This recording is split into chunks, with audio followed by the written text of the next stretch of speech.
साथियों, एक समय था जब कहा जाता था कि जो है भारत में वकीलों के ऊपर सबसे ज्यादा खतरा होती है। यह सत्य भी था, क्योंकि वह किसी एक पक्ष का मुकदमा अगर लड़ता था तो वह अगर जीत जाता था तो उसके ऊपर खतरा थी। लेकिन आज क्या हुआ कि वकील तो सुरक्षित हो गए, लेकिन वहीं लोकतंत्र की चौथी स्तंभ जो मीडिया है, भारतीय मीडिया है, वह खतरे में है। आज अगर वह निष्पक्ष तरह से पत्रकारिता कर रहे हैं तो जिस तरह से राघवेंद्र वाजपेयी की हत्या कर दी गई है, गोलियों से छलनी कर दी गई है, उसी तरह पत्रकारों का हाल हो गया है। आज वह सुरक्षित नहीं है।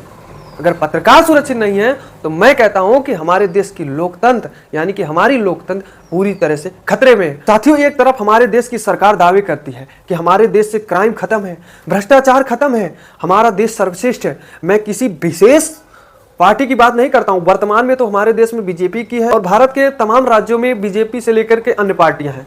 सभी पार्टियां दावा करती हैं कि हमारे राज्य से क्राइम खत्म है, हमारे राज्य से भ्रष्टाचार खत्म है। तो मैं इन पार्टियों से यह कहना चाहूंगा कि अगर आपके राज्य से, आपके देश से भ्रष्टाचार खत्म है, क्राइम खत्म है, तो फिर जो है उसी भ्रष्टाचार को उजागर करने वाला, लोकतंत्र के चौथा स्तंभ कहे जाने वाला, लोकतंत्र का रक्षक, जो अपने जान की परवाह ना करते हुए हमारे देश में क्राइम करने वाले को, भ्रष्टाचार करने वाले को सामने लाता है, वही आज मार दिया जा रहा है। उसकी हत्या कर दी जा रही है, निर्मम हत्या कर दी जा रही है। आज पत्रकार नहीं सुरक्षित हैं और नेताएं कहते हैं कि हमारे देश से क्राइम खत्म है और भ्रष्टाचार खत्म है। जब लोकतंत्र के रक्षक खतरे में है तो काहे का भैया लोकतंत्र सुरक्षित है? मैं तो कहता हूं कि लोकतंत्र इस समय पूरी तरह से खतरे में है। तो काहे के भैया लोकतंत्र सुरक्षित है? लोकतंत्र तो खतरे में है। साथियों, सरकारें तो बनती रहती हैं, चाहे बीजेपी की हो, कांग्रेस की हो या अन्य राज्यों की जो तमाम पार्टियां राज्य की वह तो आती जाती है।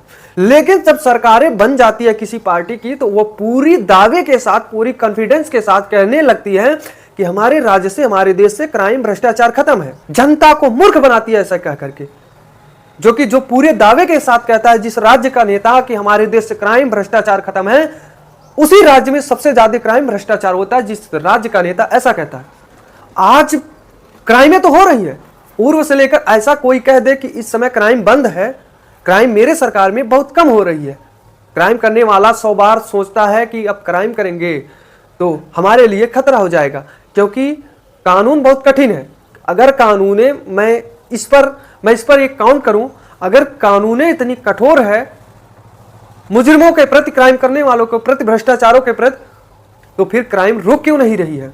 मैं ज्यादा विशेष इस पर चर्चा ना करते हुए एक मेन पॉइंट पे कह दूं कि लोकतंत्र, जो लोकतंत्र कहते हैं, आज हमारा देश लोकतंत्र बन गया है, लोकतांत्रिक देश है।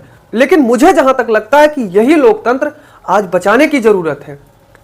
लोकतंत्र पूरी तरह से खतरे में है, क्योंकि अगर एक परिवार है, अगर उस परिवार का एक मुखिया जो है, घर चलाने वाला मुखिया, अगर बीमार हो या उसके ऊपर कोई खतरा हो तो कहते हैं कि पूरा घर बर्बाद है।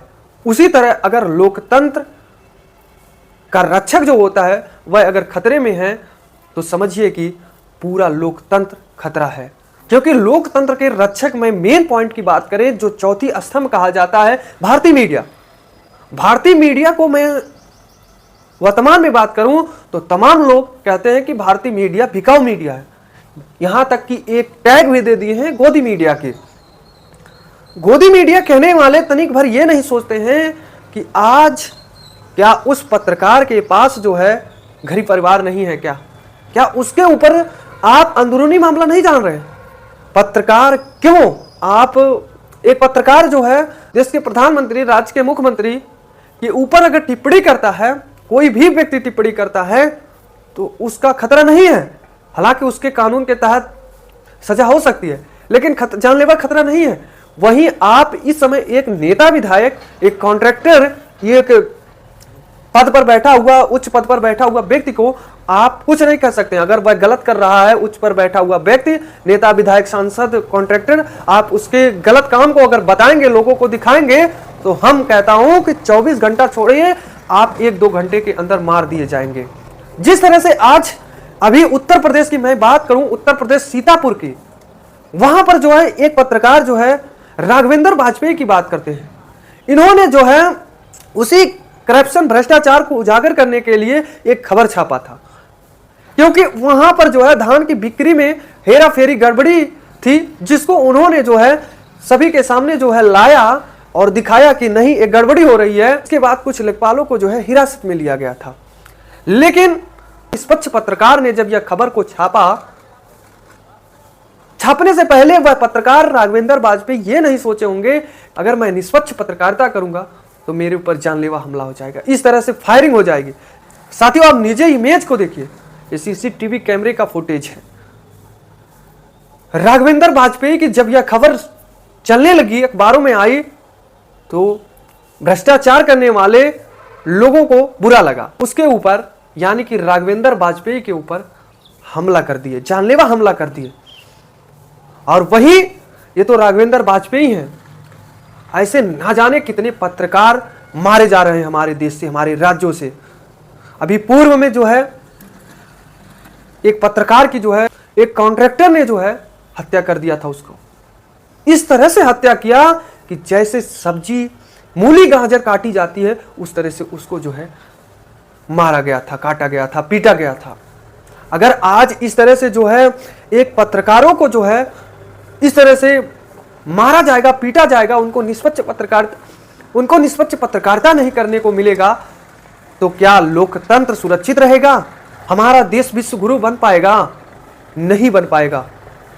क्योंकि जिस चीज को कहते हैं कि अगर देश की न्यायपालिका, कार्यपालिका, विधायिका अगर नहीं कर पाती है तो हमारे देश की चौथी स्तंभ मीडिया उस काम को करती है।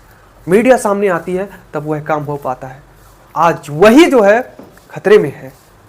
इसलिए मैं आज लास्ट में यह कहना चाहता हूं, खास करके अपने देश के आम लोगों को और पत्रकारों को यह कहना चाहता हूं कि आप सामने आइए, अपनी सुरक्षा की मांग कीजिए। अन्यथा आप तो जो है सोचते हैं कि मैं देश के लिए अच्छा काम करूं, लेकिन हमारे देश की कुछ सरकारें हैं वह करने नहीं देंगी। आप सामने आइए, सरकार से मांग करिए और भ्रष्ट कानून को खत्म करवाइए, यहां से आवाज उठाइए। जिस तरह से आज पहले क्या था, मैंने वीडियो के शुरू में इंट्रो में ही बता दिया कि एक समय था जब देश के वकील खतरे में थे। वह किसी एक पक्ष में लड़ते थे, अगर वह फाइनल हो जाता था तो उनको खतरा था। लेकिन आज उनके अंदर इतनी एकता हो गई है कि कोई वकीलों के ऊपर उंगली तक नहीं उठा पा रहा है।